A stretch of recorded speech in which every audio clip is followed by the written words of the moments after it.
문재인 대통령 지지율이 다시 상승세거든요. 이번 주부터. 사실 우리는 대통령 지지율이 떨어지는 건 웬만하면 이야기 안 하려고 그래요. 청와대가 먼저 이야기했기 때문에 제가 전전 방송에서 이야기를 한 거지. 근데 다시 60%대를 회복했고요.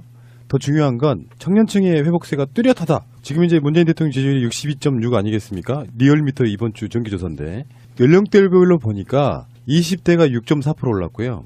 지금 그 비트코인 문제는 뭐네 해서 그렇게 분석들을 하고 있잖아요. 저는 전적으로 그렇다고 생각하지 않는데 비트코인이나 남북 단일틀 문제 이런 거에서 50대가 5.9% 올랐고요. 40대가 4.2% 올랐는데 60대 이상은 4.2% 내렸고 30대가 1.9% 내렸으니까 30대의 1.9%는 사실 오차 범위 한참 내에 있는 정도니까 무의미하다고 보고 연령대별로는 가장 많이 오른 게 20대예요. 20대가 다시 문재인 대통령을 내린 만큼 지지하기 시작했다 이렇게 보시면 될 것 같습니다. 저는 이제 이게 유음이라 20대의 지지율 상승과 60대 지지율의 하락 요 두 개의 쟁점이 좀 있어야 되는 저는 이걸 굉장히 좀 신뢰하는 편인데 한번 보십시다. 비트코인 얘기 나왔죠. 그러니까 비트코인 얘기 때 나왔을 때 우리가 지금 처음에 너무 젊은 층들이 있었다는 거 아닙니까? 그러니까 지금 젊은 층들이 20대들이 투자할 곳이 투자하거나 투기할 곳을 찾던 새로운 방식이 비트코인이었단 말이에요. 그럼 기성세대들은 뭘로 했느냐? 주식이나 땅 투기로 했단 말이죠. 그다음에 재테크라는 명목 아래 부동산에 돈을 투자했단 말이에요. 그러면 지금 20대 새로운 세대들은 어디를 찾느냐? 이 기성세대들을 제외한 투자할 곳이 어디냐? 투기할 곳이 어디냐라고 찾던 게 이제 비트코인이었단 말이죠. 근데 이렇게 젊은 층들이 이런 소외감을 느끼고 있는 사이에 현 정부의 부처들이 이 비트코인에 대해서 너무 빠르게 무식하게 공부도 안 하고 대응한 거에 대한 반반감이었단 말이에요. 그런데 이 반반감이 이제 정부의 구체적인 안들이 나오고 특히 또 유시민 작가의 현명한 논리들이 지금 확산되고 있으면서 아 이것이 투기구나. 그리고 이것이 정말 우리가 만드는 이데아이가 아니구라는 걸 분명히 밝혀지면서 정부의 제재 정책이 대체로 이제 홍보되는 과정에서 이게 다시 이제 상승이 된 거고요. 그 다음에 이제 그 단일팀 문제와 관련해서 또 사실은 이 사람들이 너무나 고생을 했는데 어떻게 단일팀에서 기회를 박탈하느냐의 문제에서 저도 이제 이게 재수생인 아들과 이제 논쟁을 해가지고 끝장까지 간 적이 있거든요. 어떻게 했냐면 아들이 이제 빡빡 대들길래 이렇게 했어요. 그러면 야 이건 제 생각이 아닙니다. 아들하고 얘기니까 또 뭐 게시판에 글 올리지 마십시오. 어쨌든 그러면 이제 말이 내가 막히니까 뭐라고 하냐면 그럼 걔네들이 자력으로 올라간 거 아니잖아. 이제 여기까지 가버린 겁니다. 아들하고 대화할 때. 그러면서 제가 반성한 게 뭐냐면 20대 10대들은 우리하고 머리가 다르구나. 뭔가 개인적이고 뭔가 체계적이고 뭔가 디테일하게 정책을 내놓지 않으면 반기를 들 가능성이 굉장히 높다라는 걸 지금 전문가들과 사회 리더층들이 이제 깨달았단 말이에요. 이 사항에 대해서. 그래서 이게 해소되는 과정에서 20대가 올라가는 것이라는 거죠. 그래서 굉장히 바람직한 것이고요. 60대는 이제 이게 제가 위험하게 본 게 뭐냐면 가짜뉴스 때문에 떨어지고 있다. 가짜뉴스 때문에. 지금 가짜뉴스가 얼마나 횡행하고 있냐면요. 길거리는 물론이고요. 정말 금괴가 아직도 길거리에 나옵니다. 심하더라 진짜. 네, 문재인 대통령이 길거리 금괴가 지금 얘기가 아직도 나오고 있거든요. 그리고 김대중 대통령의 비자금이 아직도 나와요. 길거리에.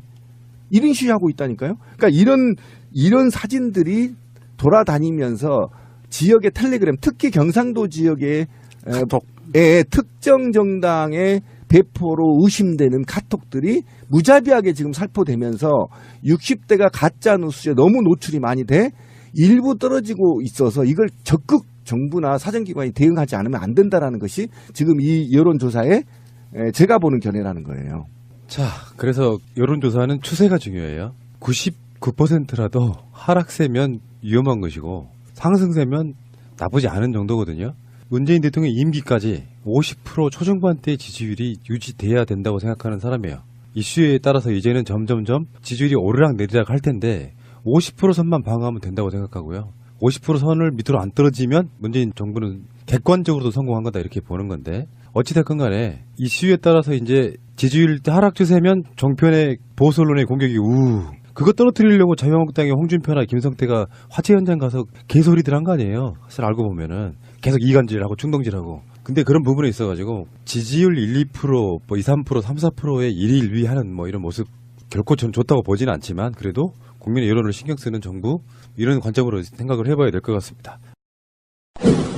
코미디 정당. 재밌죠? 정말 웃겨가지고 전당대회를 전격적으로 취소를 했어요. 대체 뭐 하는 건지 모르겠어요. 2월 4일 날 있을 예정이었던 임시 전국 당원 대표자 대회 합당 의결을 하기는 어렵다는 그런 뜻이 들어있는 것 같습니다. 국민의당과 바른정당의 통합을 반대하는 국회의원들이 모여서 국민평화당을 만드는데 중립파에 있는 사람들이 어느 쪽으로 할 것이냐. 중립파라는 게 간단히 말해서 적극적으로 중재를 하는 쪽, 그 중립파를 말하는 거예요. 지금 아직까지도 어디로 갈지 모르는 국회의원들도 몇인지 잘 몰라요. 그 상태에서 중재파라고 불리는 사람들이 그러면 안철수 대표가 사퇴를 좀 일찍 하고 못 나가게 하는 게 어떻겠느냐라고 물었어요. 그래서 의견을 제시했는데 안철수가 민주평화당이 뭐 발기인대 같은 거 하고 좀 분위기가 이렇게 뜨니까 마지막 꼼수, 그러니까 사실 안 물러나겠다는 뜻인데 2월 13일 날 통합 전당대회 이후에 사퇴하겠다 이렇게 이야기가 나온 거예요. 아니 통합 전당대회 하고 나면 당이 없어지는데 당이 없어지는데 당연히 당대표 없어지는 건데 이런 꼼수 아니 도대체 이 사람의 머릿속에 뭐가 들어있는지 모르겠고요. 그러니까 안철수는 다른 사람들도 다 자기만큼 생각한다고 생각하나 봐요. 내가 모르는 건 남들도 모르겠지 생각해서 이런 꼼수를 막 남발하는데. 그러니까 이제 이렇게 생각하시면 되죠. 2월 4일 날은 국민의당의 전당대회가 있는 날이에요. 일정상 거기서 이제 통합을 추인하면 통합하는 전당대회가 2월 13일이에요. 전당대회가 두 번 있는 거라고 보시면 되는데 안철수가 꺼내오는 안은 상상을 초월하는 약간 말도 안 되는, 물론 이제 아마 그게 서로 간 협의나 합의로 달라지겠지만 원천적으로는 일상적인 패턴이라고 하면 양당의 대표가 공동대표를 맡는 형식으로 갈 거예요. 근데 안철수가 그걸 통합을 주도해가지고 당신이 통합을 주도하지 마. 그러면 우리가 새로운 당 안 만들 수도 했던 사람들의 입장에서는 안철수가 스톱하는 게 통합 못하게 하려고 요구하는 어떤 상황인 거잖아요. 중재파도. 근데 통합을 다 시켜놓은 뒤에 내가 당대표 물러나게 하는 게 무슨 의미가 있냐고. 아니 이게 코미디 하다가 뭐 이런 식의 코미디가 있습니까? 정말 저는 더 웃긴 게 이 안철수 이 사람을 보면 도대체 국민을 얼마만큼 개돼지로 알고 당원들, 당의 주인이잖아요. 당원들을 얼마만큼 길거리에 개똥만큼으로 아는지가 보이는 게 안철수가 바른정당과 처음에 합당하자고 했을 때 전당대회를 통해서 하자고 했다가 반대파들의 지지 세력이 커지니까 전당대회는 무리니까 대표당원 제도로 하겠다 해서 전당원이 아니라 그중에 대표당원으로 하겠다 그런 거예요. 그래서 자기 편을 만들려고 했었어요. 그랬는데 이 대표당원들이 며칠 전에 그 평민당이라고 새로 이제 추진위원 있잖아요. 네, 평화민주당. 네, 이제 분당에서 창당하려고 하잖아요. 반대파들이. 그런데 거기에 당적에 올린 당원들 중에 이쪽 국민의당 대표당원이 1028명이 포함되어 있는 거예요. 그러니까 이중당적 금지에 걸리거든요. 정당법 위반이에요. 그러면 대표당원 제대로 뭔가 하면 이거는 소송감이에요. 그러면 다 무효가 돼버려. 나가리가 되는 거예요. 나가리. 진짜 나가리가 되는 거예요. 대표당원 제대로 뭔가 의결을 하는 순간 나가리가 돼요. 그 법정으로 가서 소명을 해야 돼. 그러니까 뜨거 해가지고 이게 이제 평화민주당 쪽에서는 이름만 공개했어요. 자기들 당원들. 그랬는데 여기서 막 겹치는 거예요. 1028명이. 근데 이쪽에서 신상 정보를 다 공개를 해주면 빨리빨리 체크해서 이 사람들 빼버리고 뭐 제명시키고 할 텐데 신상 정보를 평화민주당 측에서 공개를 안 해요. 이름만 공개했지. 그러니까 환장하는 거예요. 이게 누군지 이름은 같은데 같은 사람인지 모르겠는 거야. 그러니까는 황당해지니까 그러면 대표당원들을 통해서 의견을 물어서 합당을 하려고 했는데 그게 나가리가 되게 되니까 또 꼼수를 부립니다. 안철수가. 그래서 다시 전당원 투표하고 중앙위원회 이 두 가지를 해서 거쳐서 의결을 하기로 또 바꿔버린 거예요. 그걸 검토하고 있는 거죠. 그러니까 일단은 2월 4일 날 전당대회를 취소. 그건 유력한 것 같고요. 그다음에 전당원 투표를 통해서 그러니까 사실은 법대로 하면 되거든. 그렇죠. 필요할 때 그때그때 법을 만들어내는 이런 개질거리는 도대체 뭐냐고. 아니 얘는 지금 당원 당규를 계속 바꾸고 있는 거예요. 이게 가장 놀라운 방법이에요. 이거는 솔직히 말하면 자유한국당도 안 하는 짓이에요. 그러니까 맞아. 우리 이렇게 너무 단체로 안철수 너무 무시하지 맙시다. 우리가 안철수를 통해서 배울 수 있는 게 있어요. 민주적 절차가 이렇게 중요한 거구나. 아니 그거는 서로 합의된 룰이라는 게 이렇게 중요한 거구나. 아니 우리는 그거를 역사적으로 박정희를 통해서 이미 배웠어요. 이미 충분히. 그러니까 그걸 까먹지 말라고. 지금 안철수가 이렇게 열심히 되새겨 주잖아요.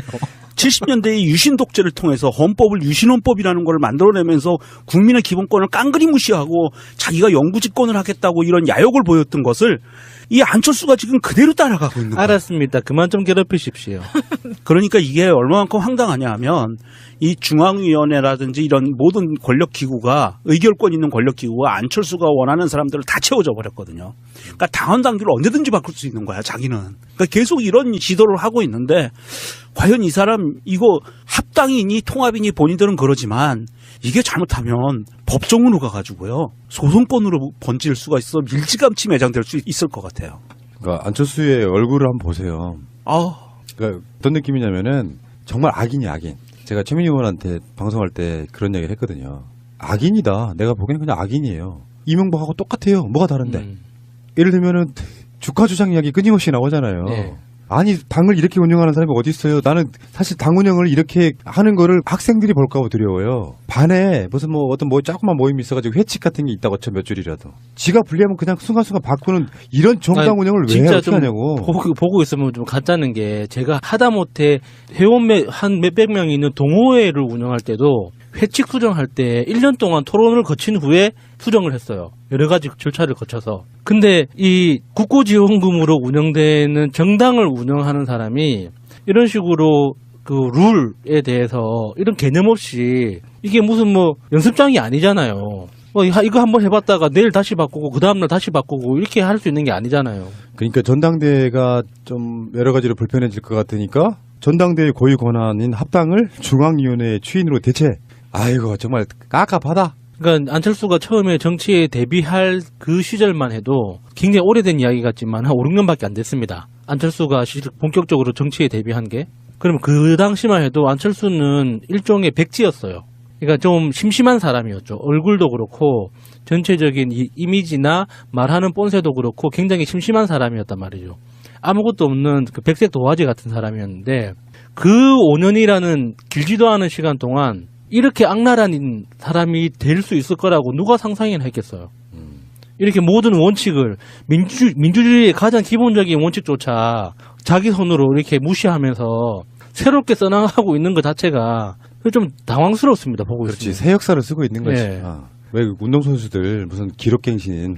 네, 새 정치 그게 한다더니 있는데 지금 진짜 제대로 새롭게 하네요, 진짜. 처음 보는 광경들이 너무 많죠. 네. 그런 건 유신 때가 난 마지막이었을 거라고 보거든요. 유신도 억지로 법 만든 거잖아요. 간단히 예, 말해서 4년 중임제 이런 거를 아예 영구 집권제로 만드는 게 유신이거든. 예.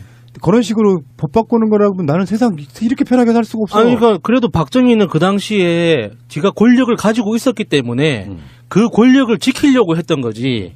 이거는 권력도 뭣도 아니잖아요. 그 정당의 그 뭐 제3당 대표라는 게 대한민국에 뭐 얼마나 큰 영향을 가지고 있고 얼마나 큰 권력을 가지고 있는 건지 모르겠지만.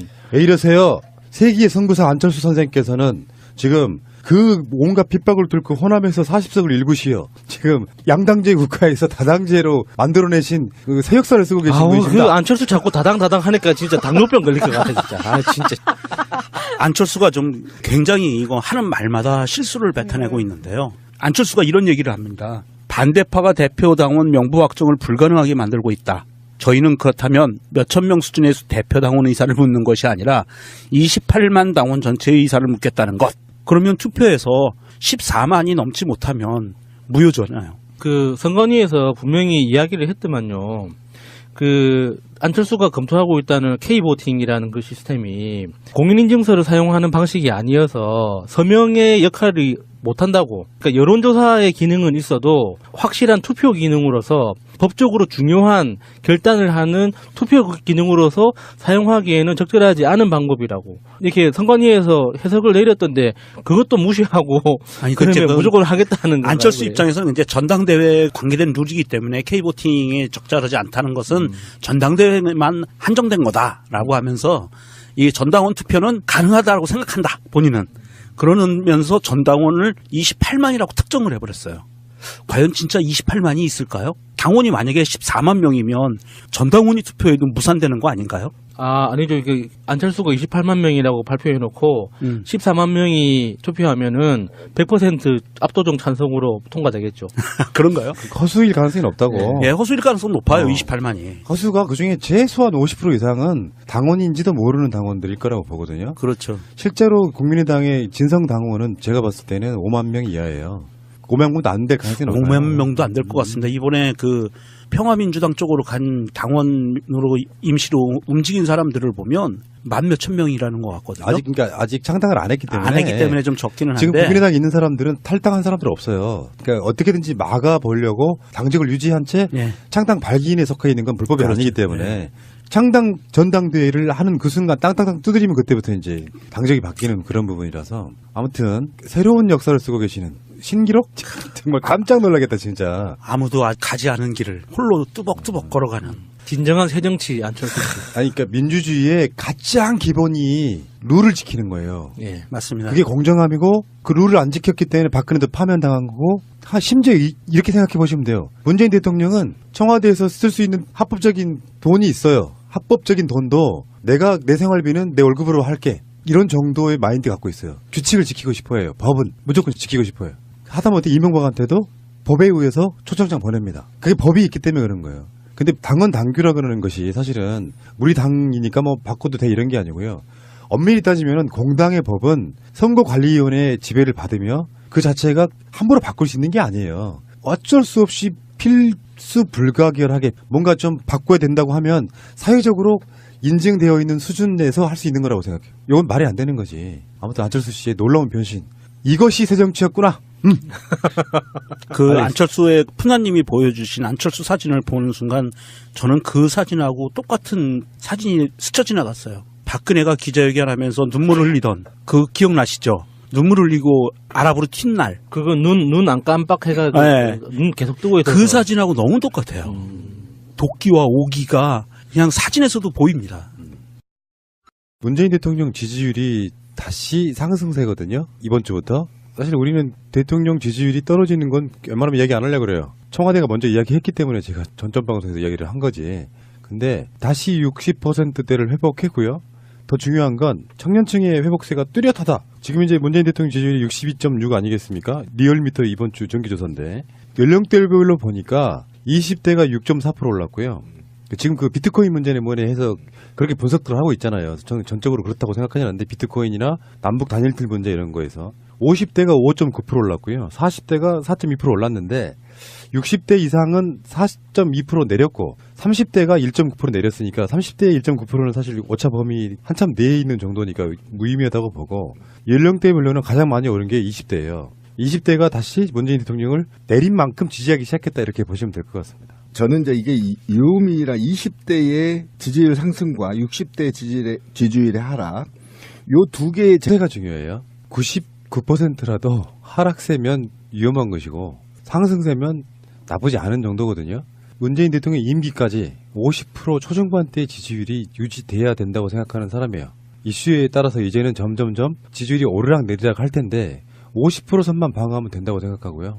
50% 선을 밑으로 안 떨어지면 문재인 정부는 객관적으로도 성공한 거다 이렇게 보는 건데 어찌됐건 간에 이슈에 따라서 이제 지지율 하락 추세면 정편의 보수 언론의 공격이 그거 떨어뜨리려고 자유한국당의 홍준표나 김성태가 화재 현장 가서 개소리들 한 거 아니에요. 사실 알고 보면은 계속 이간질하고 충동질하고. 근데 그런 부분에 있어가지고 지지율 1, 2%, 뭐 2, 3%, 3, 4%의 일희일비하는 뭐 이런 모습 결코 전 좋다고 보지는 않지만 그래도 국민의 여론을 신경 쓰는 정부 이런 관점으로 생각을 해봐야 될 것 같습니다.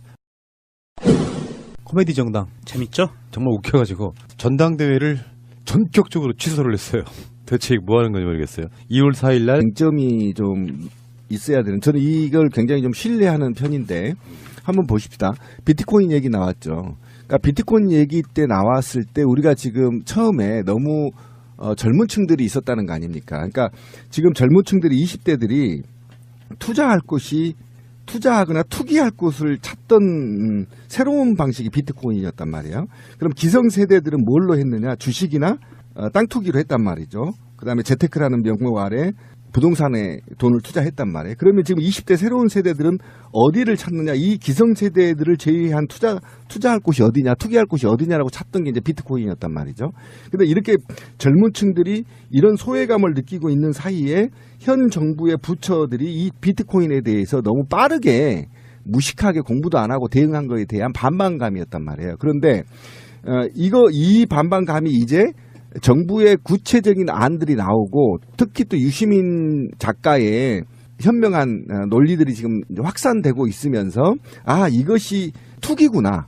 그리고 이것이 정말 우리가 만드는 이데아이가 아니구라는 걸 병명히 밝혀지면서 정부의 제재 정책이 대책으로 이제 홍보되는 과정에서 이게 다시 이제 상승이 된 거고요. 그 다음에 이제 그 단일팀 문제와 관련해서 또 사실은 이 사람들이 너무나 고생을 했는데 어떻게 단일팀에서 기회를 박탈하느냐의 문제에서 저도 이제 이게 재수생인 아들과 이제 논쟁을 해가지고 끝장까지 간 적이 있거든요. 어떻게 했냐면 아들이 이제 빡빡 대들길래 이렇게 했어요. 그러면 야, 이건 제 생각이 아닙니다. 아들하고 얘기니까 또 뭐 게시판에 글 올리지 마십시오. 어쨌든 그러면 이제 말이 내가 막히니까 뭐라고 하냐면 그럼 걔네들이 자력으로 올라간 거 아니잖아. 이제 여기까지 가버린 겁니다. 아들하고 대화할 때. 그러면서 제가 반성한 게 뭐냐면 20대 10대들은 우리하고 머리가 다르구나. 뭔가 개인적이고 뭔가 체계적이고 뭔가 디테일하게 정책을 내놓지 않으면 반기를 들 가능성이 굉장히 높다라는 걸 지금 전문가들과 사회 리더층들이 이제 깨달았단 말이에요. 이 사항에 대해서. 그래서 이게 해소되는 과정에서 20대가 올라가는 것이라는 거죠. 그래서 굉장히 바람직한 것이고요. 60대는 이제 이게 제가 위험하게 본 게 뭐냐면 가짜뉴스 때문에 떨어지고 있다. 가짜뉴스 때문에. 지금 가짜뉴스가 얼마나 횡행하고 있냐면요. 길거리는 물론이고요. 정말 금괴가 아직도 길거리에 나옵니다. 심하더라 진짜. 그거. 네, 문재인 대통령이 길거리 금괴가 지금 얘기가 아직도 나오고 있거든요. 그리고 김대중 대통령의 비자금이 아직도 나와요. 길거리에. 1인 시위하고 있다니까요. 그러니까 이런 사진들이 돌아다니면서 지역의 텔레그램, 특히 경상도 지역의 특정 정당의 배포로 의심되는 카톡들이 무자비하게 지금 살포되면서 60대가 가짜 뉴스에 너무 노출이 많이 돼 일부 떨어지고 있어서 이걸 적극 정부나 사정기관이 대응하지 않으면 안 된다라는 것이 지금 이 여론조사에 제가 보는 견해라는 거예요. 자, 그래서 여론조사는